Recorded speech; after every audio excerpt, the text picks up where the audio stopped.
السلام علیکم my dear well وشر۔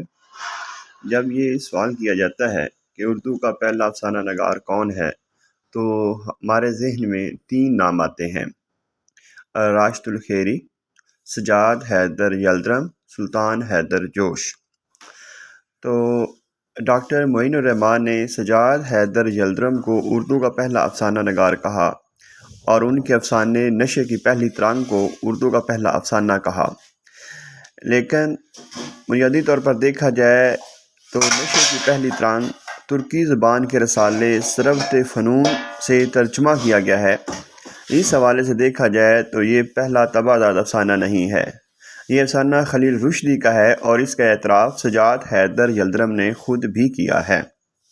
اس طرح دیکھا جائے تو سجاد حیدر یلدرم کی حیثیت ایک مترجم کی ہے، نہ کہ افسانہ نگار کی۔ اردو افسانہ ایک صدی کا قصہ ڈاکٹر انوار احمد کی کتاب ہے۔ اس کتاب میں انہوں نے راشد الخیری کو اردو کا پہلا افسانہ نگار کہا ہے اور ان کے افسانے نصیر اور خدیجہ، جو کہ مخزن میں 1903 میں شائع ہوا، کو اردو کا پہلا افسانہ قرار دیا ہے۔ لیکن یہ بات ذہن میں رکھنی چاہیے کہ فنی اعتبار سے یہ افسانہ ایک ناول کا ٹکڑا معلوم ہوتا ہے، افسانے سے زیادہ یہ ایک ناول کا ٹکڑا لگتا ہے۔ تاہم زبانی اعتبار سے یہ افسانہ راشد الخیری کو اپنے معاصر افسانہ نگاروں پر فوقیت دیتا ہے۔ اس طرح ڈاکٹر انوار احمد نے راشد الخیری کو اردو کا پہلا افسانہ نگار ثابت کرنے کی ایک کوشش کی ہے۔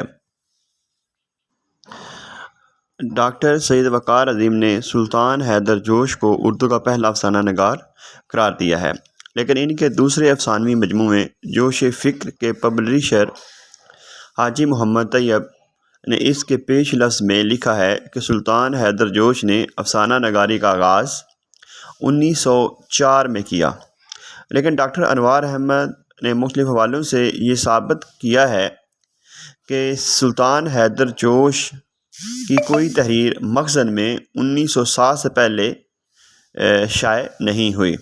تو اس طرح جو ڈاکٹر انوار احمد ہیں ان کی تحقیق کے مطابق جو راشد الخیری ہیں وہ اردو کے پہلے افسانہ نگار قرار پاتے ہیں۔ بہت شکریہ۔